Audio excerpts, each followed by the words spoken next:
기도하겠습니다. 하나님 고맙습니다. 오늘도 저희들은 우리 주님께서 저희들 한 사람 한 사람을 향하여서 하시는, 자녀들을 향하여서 하시는 아버지의 귀한 일을 통해서 그 사실이 무엇이고 아버지께서 하시는 일은 어떤 것인지를 깨달은 자녀들은 아버지의 그 기쁨이, 아버지가 정말 즐거워하시는 일이 무엇인지를 알게 될 줄로 믿습니다.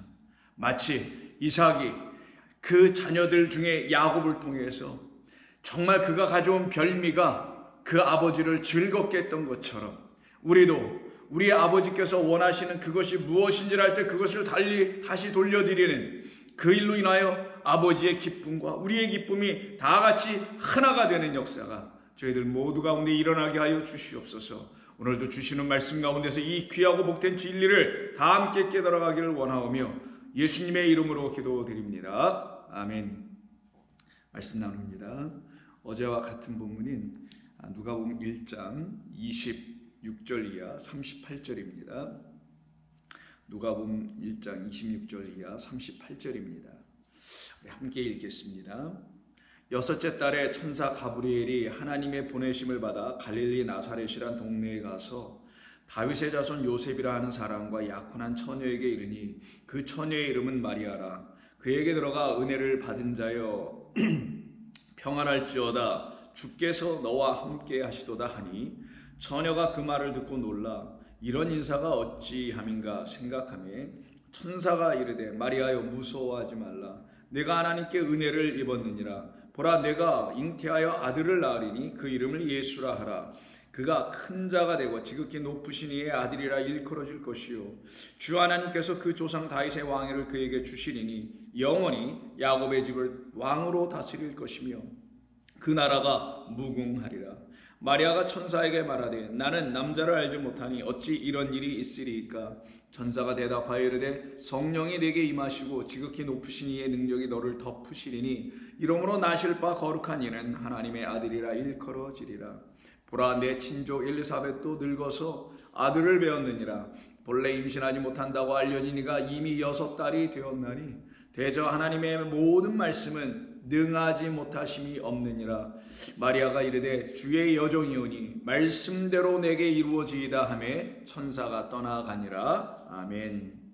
우리는 이 본문의 말씀 중에서 특별히 28절에 있는 천사 가브리엘이 마리아에게 찾아와서 전해줬던 첫 번째 하늘의 메시지, 하늘의 복음, 하나님의 마음을 들추어 그가 전해주죠. 그 첫 번째 말이 평안할지어다로 번역되어 있는 이 단어, 곧 카이로라는 단어인데 이 뜻은 평안할지어다라고 말하기보다는 기뻐하라라는 것이었죠. 아니면 즐거워하라라는 것이었습니다.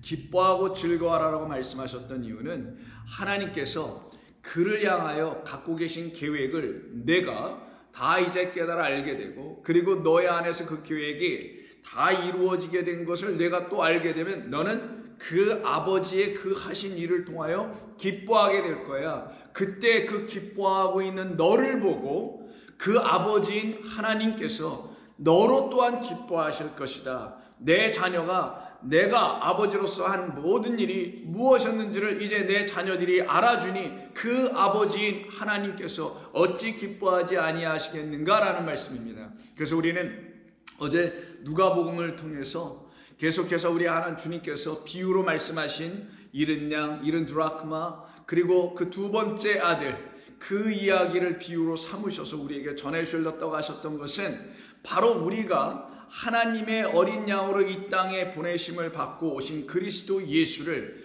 하나님께서 우리에게 주시려고 하셨다라는 그것을 알지 못하여 그 잃은 양 상태에 있었던 우리 한 사람 한 사람들은 도대체 무엇으로 잃은 바 되었으며 또 누구를 잃어버린 것이며 무엇을 잃어버렸는지조차도 모르고 있는 우리에게 우리가 잃어버렸던 것은 바로 세상 죄를 지고 가는 하나님의 어린 양을 잃어버린 자들이었으며 그래서 그 어린 양이 우리 안에서 발견되어 우리 안에 계시지 않을 때는 우리는 항상 이 세상 가운데서 잃어버린 상태, 다른 말로 하면 아폴룸이니까 멸망당한 상태, 사망 가운데 상태, 그늘진 가운데 상태, 어둠과 흑암 가운데 있는 상태라는 걸 알려주신 것이죠. 그런 우리 주님께서 보내심을 받아 이 땅에 오셔서 당신이 그 둘째 아들의 모습으로 이 땅에서 하나님의 말씀이나 율법을 다 탕진한 게 아니라 그걸 다 풀어 이 땅에 주시고 아버지의 뜻을 다 이루신 다음에 아버지께로 돌아가시는 이야기죠. 그 돌아가시는 이야기 속에서 정작 아버지께로 돌아가야 될 자는 우리 각자 한 사람 한 사람이라는 잃어버린 아들들이라는 거예요. 그래서 우리 안에 그 그리스도 어린 양이 발견되면 우리 또한 하나님 앞에서 발견되가 되며 우리 안에 그리스도 예수가 계심으로 우리도 하나님 앞에 하나님과 함께 존재하는 거하게 되는 자들이 되는 겁니다. 그때 그 아버지는 그 아들과 함께 기뻐하며 즐거워하죠. 그래서 누가복음 16장 그 모든 비유의 총괄적인 말씀으로 마지막 32절에서 뭐라고 하냐? 이 내 동생은 죽었다가 살아났으며 내가 잃었다가 얻었기로 우리가 즐거워하고 기뻐하는 것이 마땅하도다. 이때 기뻐하는 말씀을 카이로로 다시 말씀하시죠.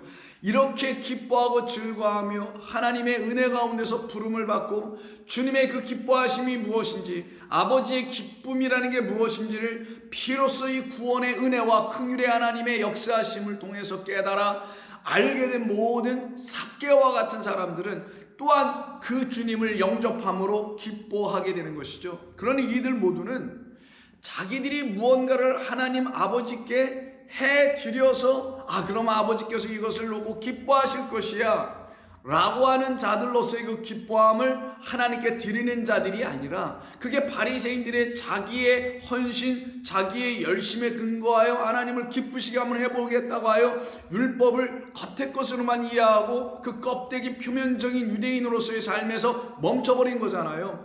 그들을 놓고는 뭐라고 하냐? 아버지의 기쁨이 뭔지를 모르는 자리에 하는 거예요. 그런 그들은 하나님의 뜻과 아버지의 마음이 무엇인지를 먼저 아는 것에 실패한 사람들이었던 것이죠. 그 가운데서 그들이 무엇을 한들, 어떠한 일을 한들, 그 모든 계명을 그들이 지킨다 한들 그것은 하나님의 뜻과는 아무런 관계가 없기 때문에 그 율법이 말하려고 하는 하나님의 사랑을 들춰내질 못한다라는 거예요. 근데 율법은 사랑의 완성이기 때문에 사랑으로 율법은 완성되는 거기 때문에 그 하나님의 뜻, 나를 향하신 하나님의 뜻, 나를 사랑하시는 아버지, 내 부모, 나를 끊임없이 용서하시고 사랑하시고 나를 끊임없이 안아내시는 그 아버지의 사랑, 아버지의 은혜, 아버지의 긍휼을 가르치시게 주신 그 말씀이라는 계명이 사랑으로 들려지는 이 하나님의 일하심이 내 안에서 이루어졌기 때문에 그 하나님이 하시는 모든 것에 감사하여 하나님께 감사하여 하나님 내 안에서 이런 구원의 일을 다 이루신 것이군요. 고맙고 감사드립니다 라고 하여 그 구원받은 자의 기쁨이 있어요. 그때부터 나 이제 살아났구나, 나 이제 새 생명 가졌구나, 나는 구원받았구나, 나는 영생을 얻었구나, 나는 아버지의 그 품 안에 이제 거하여 있구나, 나와 아버지의 그 사랑에서 그 어떤 것도 그 사랑을 끊어낼 수 있는 것은 아무것도 없구나, 사망도 죽음도 인간관계도 인간의 어떤 아픔도 슬픔도 애국도 고통도 이런 것도 끊어낼 수 있는 것이 아니구나. 어떤 것도 그 하나님의 나를 구원하신 사랑의 이 말씀, 이 계명으로 말미암아 내가 이렇게 지어져 가고 있으면 내가 이제 깨달았으니 그곳에서 나를 끊어낼 수가 없겠구나 라는 걸 알게 되는 거예요. 그때 그들은 그 아버지의 즐거움 안으로 들어가는 겁니다. 이게 아버지가 그렇게 기뻐하신 일이셨죠. 아버지는 나를 이렇게 구원하시려고 그렇게 나를 사랑하신 것이었군요. 아버지 고맙습니다. 이게 눈물을 흘리면서 감사하게 되는 성도들의 삶입니다. 하나님의 말씀을 듣고 그 말씀이 전해주는 참된 생명을 듣는다는 것은 이 은혜 안으로 들어가서 그 은혜의 깊은 하나님의 사랑을 날마다 체험하고 날마다 듣는 거거든요.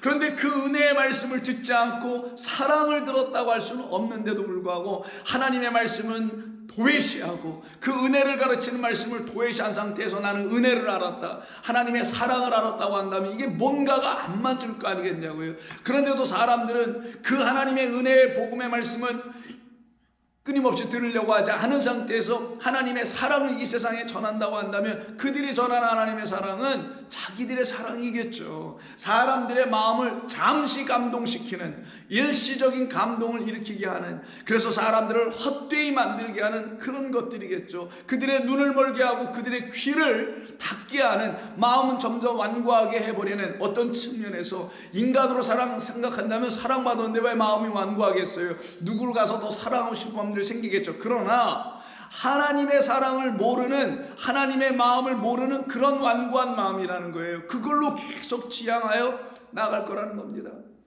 그런 우리들을 우리 하나님 사랑하셨기에 우리 주님이 이 땅에 오셔서 달란트 비유로도 설명하여 알려준 겁니다. 너희들이 지금 하나님께로부터 받은 것이 무엇인지 아니? 하나님께로 받은 이 창조의 모든 것, 너희들의 삶에 있는 모든 것은 다섯이야. 그걸 5달란트라고 하죠. 5은 하나님의 말씀을 압축한 것입니다. 그 압축한 5을 우리 주님께서 우리에게 이제 당신으로 그 압축되어 있는 그 5의 말씀을 진리로 풀어주시면 그게 뭐로 우리에게 딱 들어오게 되냐면 하나의 말씀으로 들어오게 되는 거예요. 그런 하나의 진리의 말씀으로 갖게 해주시려고 5달란트, 2달란트, 1달란트의 비유를 주시는 거잖아요. 그때 첫 번째 종에게 5달란트를 주면서 이거를 가지고 뭐라고 합니까?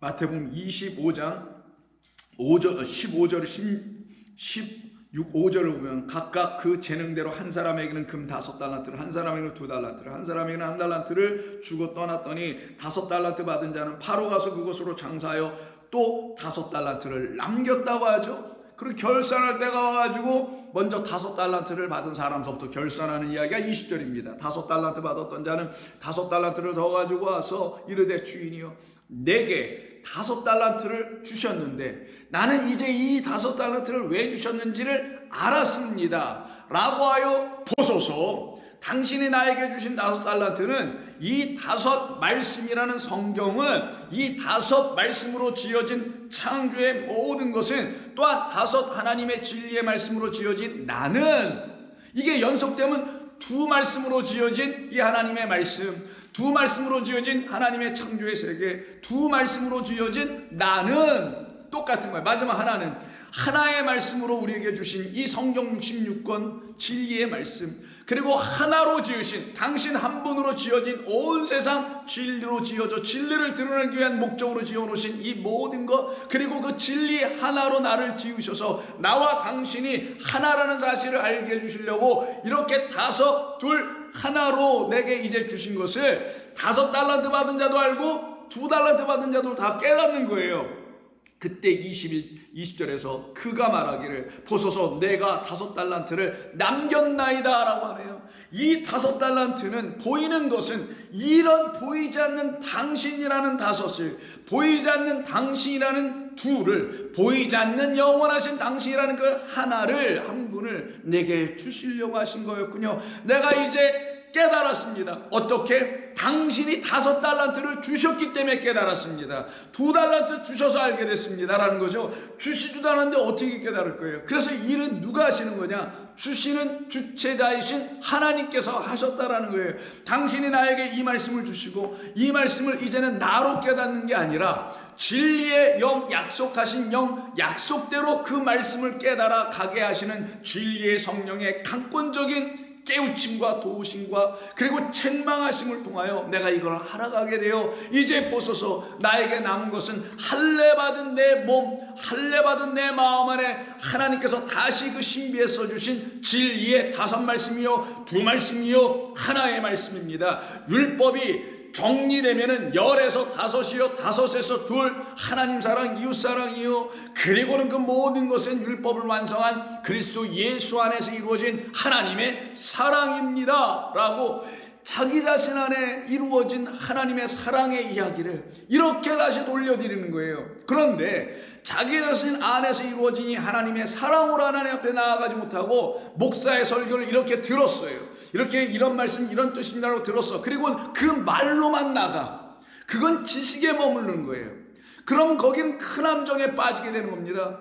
물 없는 웅덩이에 빠지는 거예요. 깊은 바로 그 무저객 속에 또 떨어지는 겁니다. 그런 말씀을 들은 다음에 그걸 진리로 설명해주는 목사의 설교나 이런 교사의 설교를 듣고 난 다음에 여러분 안에, 그럼 내 안에서는 하나님이 일하시고 계신가? 나에게 이 진리의 말씀이 하나하나 풀려지는 그런 각고의 애씀과 열심과 그 참된 거룩한 수고가 성령의 강권적 역사로 나를 붙잡고 나를 쳐서 복종하게 하시며 나를 하나님의 말씀에 귀 기울여 하시며 매일매일 하나님의 말씀을 사모하게 하시며 매일매일 주의 말씀 없이는 나는 살 수가 없는 맹인이요 귀먹은 자요, 그리고 나는 마음이 완고하여 마음 자체가 할례받지 못한 자라는 사실을 완전히 인정하여 나는 그렇게 지금 살아가고 있는가를 확인해 봐야 된단 말이에요. 그때 그들 안에서 진짜 이와 같은 성경의 모든 말씀이 살아있는 하나님의 생명의 말씀이 되기 시작하는 거예요. 그러니 이들을 놓고 주님께서 뭐라고 하십니까? 그 주인의 비유를 통해서 주님이 대신 말씀해 주시는 21절, 그 주인이 이르되 잘하였도다. 잘하였도다. 왜 이렇게 하셨겠어요? 왜 이런 말? 그게 나의 뜻이었다. 그게 그 주인 아버지의 뜻이었다. 모든 것의 주인 되시는 창조의 근원자 우리 아버지의 뜻이었다. 잘하였도다. 그걸 어떻게 알았나노? 착하고 신실한 종아, 믿음의 종아, 내가 적은 일에 충성하였음에 내가 많은 것을 내게 맡기리니 내 주인의 즐거움에 참여하라. 이 즐거움이 오늘 기뻐하라는 카이로의 명사형인 카라입니다.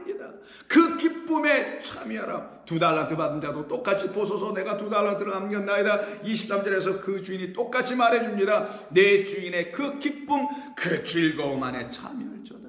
그러니 그 주인의 즐거움이라잖아요. 그 주인의 기쁨이라잖아요. 그 주인의 기쁨이 우리에게 넘겨왔을 때 그 기쁨이 내 기쁨이 되는 것뿐인 거예요. 우리가 뭘 열심히 해서 아버지를 기쁘게 해드리는 게 아니라 그건 지금의 많은 교회와 기독교 신자들이 하고 있는 일일 수 있습니다. 그걸 또 강요하고 부추기죠. 그게 하나님께 영광 돌리는 거라고 그렇게 또 말들 하고 있잖아요. 그러니 사람들이 어떻게 돼요? 그거 안 하면 영광 못 돌리는 줄 알고 그게 또 영광인 줄 알고 그렇게 하게 될 수밖에 없는 이 모순에 계속 빠지지 않았을까요? 자, 그런데 저와 여러분들이 이런 말씀을 들으면 기쁨이라는 건 하나님의 나라의 그 참된 희락, 그 희락도 기쁨입니다. 로마 14장에서 말하는 그 기쁨이라는 것은 맞아, 아버지의 기쁨이지. 아버지의 원하심이 내 안에 나타날 때 그때 아버지가 기뻐하시지. 이는 내 사랑하는 자여 내가 기뻐하는 자라. 어떻게? 물속에서 다르잖아. 하늘이 열리는 걸 하늘에서 성령을 받았을 때라고 잘 알아요. 예수님 세례 받으실 때. 그러면 저와 여러분도 마찬가지 아니겠습니까? 우리도 그렇게 되는 거예요. 그냥 전부 다. 근데 이렇게 지어져 가는 것에 대해서 난 이걸 싫어요. 발길로 걷어차버리고 나는 내 마음과 뜻대로 성경을 읽어나갈래요 라고 한다면 여러분들은 반드시 짐승이 됩니다. 그 마귀가 지배하고 용이 쓰고 있는 바다 짐승, 땅의 짐승으로 거짓 선지자의 역할 하게 될 수밖에 없게 되는 거예요.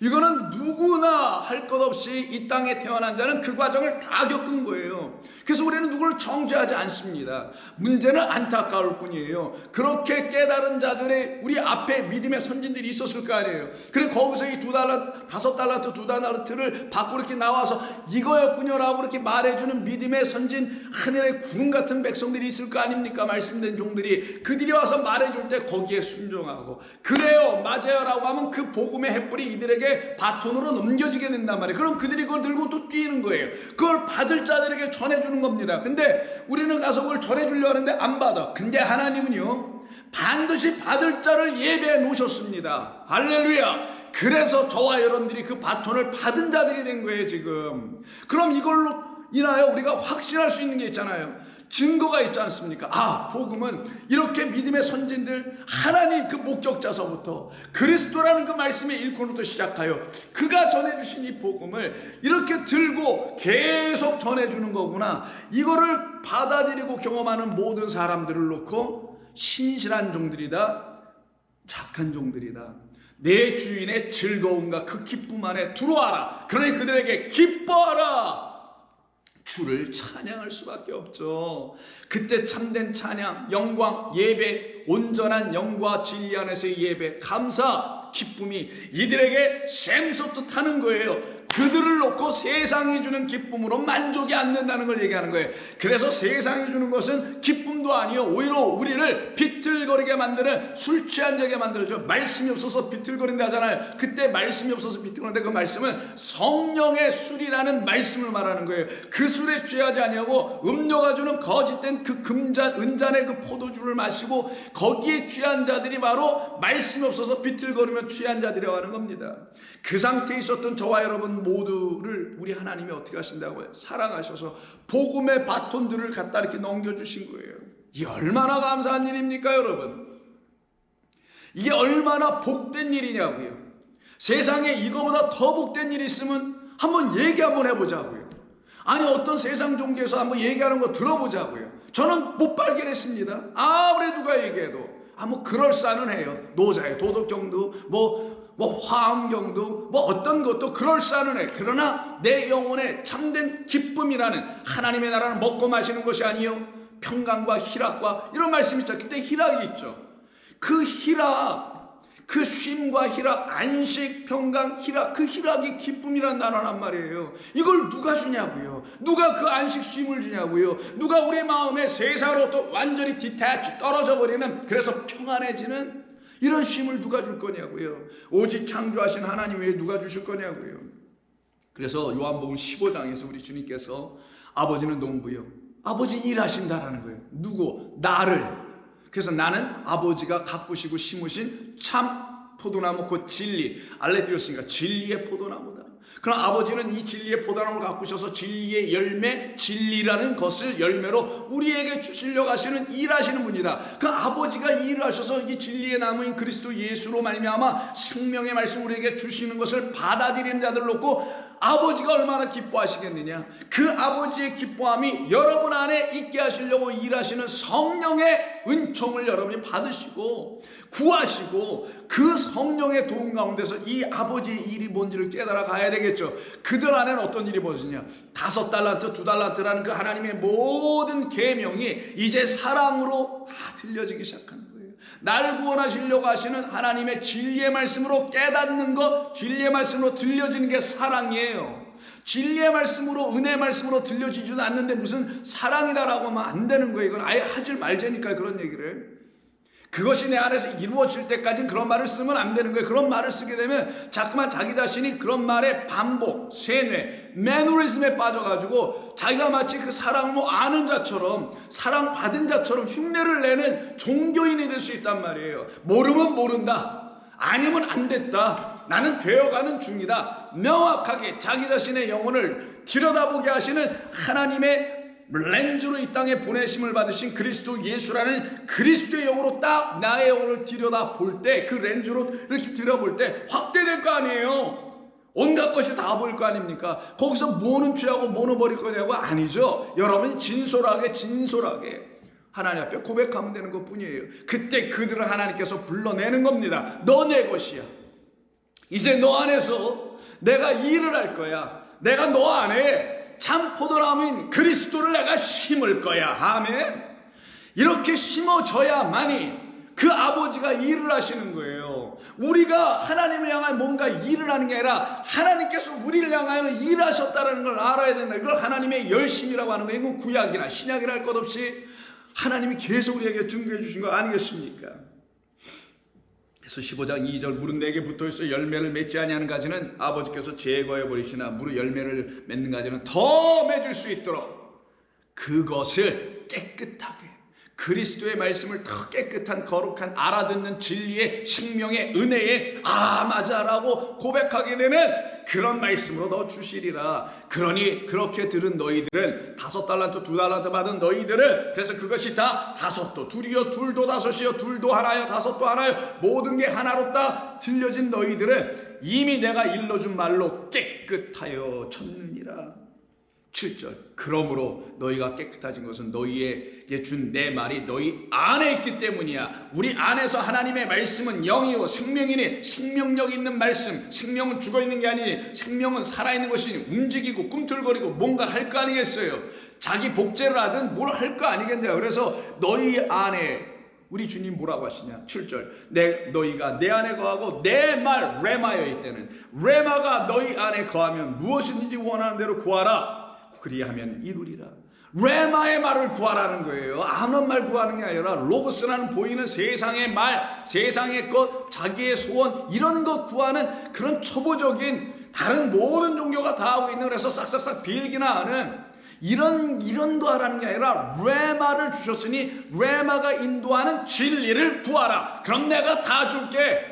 근데 세상은 거기에 관심이 없어. 이 땅에 보이는 먹고 살고 살아가고 자기의 육의 소원을 이루어내는 그것에만 관심이 있고, 세상 사람들이 나를 어떻게 볼까 하는 거기에 눌려가지고 자기 자신을 어떻게 만들어가야 되는 그것에 전부 다 붙잡혀 있다 보니 이 레마라는 것으로 자기가 지어져야 되고, 이 레마를 내가 구해야 된다는 것을 알지를 못하네. 이게 안타까운 거죠. 그러나 이 안타까운 세상 가운데서 우리 안타깝고 우리 불쌍했던 우리의 영혼들을 우리 주님이 그냥 지나치지 아니하시고 우리에게 멈춰서셔서는 우리에게 하나님의 말씀을 앉아서 들려주시네. 여러분, 이게 감사한 겁니다. 8절. 너희가 열매를 많이 맺으면 내 아버지께서 영광을 받으실 것이요. 그 영광이 뭐예요? 너희로 말미암아 너희에게 이제 알았어 기쁨이 생기니 그 기쁨이 아버지의 기쁨과 똑같다라는 거예요. 그때 아버지가 영광을 받으실 것이요. 기뻐한다는 거예요. 영광 받는 거는. 기뻐하실 것이요 영광을 받으실 거예요. 너희는 비로소 내 제자가 되리라. 아버지께서 나를 사랑하신 것 같이 나도 너희를 사랑하였으니 나의 사랑 안에 거하라. 율법의 말씀이 사랑이었으니 그 말씀 안에 5 말씀이, 이런 율법은 이런 사랑이었군요. 또 다른 5을 딱 들고 나오네. 이런 율법들은 이런 사랑이었군요. 또 둘을 들고 나오네. 마지막 한 달란트도 이렇게 들고 나와야 되는 걸 가르치는 거예요. 한 달란트, 이 하나님의 율법이 이런 사랑이었군요 라고 딱 들고 나오게 하시는 하나님의 뜻. 내가 아버지의 계명을 지켜 그의 사랑 안에 거한 것 같이 너희도 내 계명을 지키면 내 사랑 안에 거하리라. 내가 이것을 너희에게 이른 것은 내 기쁨을, 우리 주님의 기쁨입니다. 나의 기쁨을 너희 안에 있게 하는 것이 먼저요. 그러면 그 기쁨이 너희에게 참된 기쁨으로 너희에게 바뀌어 너희들의 기쁨이 되게 될 것이니 너희의 기쁨을 드디어 충만하게 하리라. 너희 안에 그 나의 기쁨을 충만하게 한다는 거예요. 너희의 기쁨이 아니라 원래 너희의 그 기쁨이 너희를 충만하게 한다는 거니까. 맞죠? 그게 맞는 거지. 우리의 기쁨을 우리가 스스로 찾아 채우는 게 아니니까. 그래서 이렇게 말씀하신 거예요. 다시 한번 보세요. 이렇게 너희에게 이루는 것은 내 기쁨이 너희 안에 있게 하여, 이게 먼저 일어날 일, 너희에게 드디어 너희 안에 있는 그 기쁨이 너희를 충만하게 하게 하십니다. 내 계명은 곧 내가 너희를 사랑한 것이 너희도 서로 사랑하라 하는 것이라. 그러니 오늘 본문에서 지금 28절, 누가복음 1장 28절에서 가브리엘이 지금 마리아에게 찾아와서 뭐라고 합니까? 평안할지어다가 아니라 기뻐하라, 즐거워하라. 하나님의 백성들이여 기뻐하라, 그리고 즐거워하라. 왜? 이런 말씀을 주시려고, 이렇게 나를 뭘로 삼으시려고? 하나님이 찾아내신 당신의 잃어버린 양이라는 것을 알게 해주시려고. 너희 안에 잃어버린, 내가 보낸 세상 죄를 주가는 어린 양이 없는데 그 어린 양을 내가 이제 너희 안에 넣어주러 온 거야. 가브리엘이 그 소식을, 이 복된 소식, 좋은 소식을 이 마리아에게, 쓴 자에게 전해주러 온 겁니다. 그럼 그 여인은 어떻게 되겠어요? 마리아가 그 아들, 잃어버린 아들, 누구? 우리 안에서 지금 잃어버려져 있는 아들, 그리스도 예수라는 세상 죄를 주가는 하나님의 어린 양을 그 안으로 하나님이 주시는 생명의 씨로 어떻게 죽음 십자가에서 반드시 이루어질 그 아들로 받게 될 거 아니겠냐. 그래서 세상 죄를 지고 하는 거니까 십자가에서 죽고 물피 성령이라는 생명의 씨를 그 성도들 안에 부어주시는 이 복음, 이 좋은 소식을 너에게 이제 들려줄 터이니 그러면 너는 뭐가 되냐? 잉태하는 것이다, 아들 갖는 것이다, 생명 갖는 것이다. 그러니 너는 기뻐하라. 여러분, 이것을 예수를 믿는다고 하는 거예요.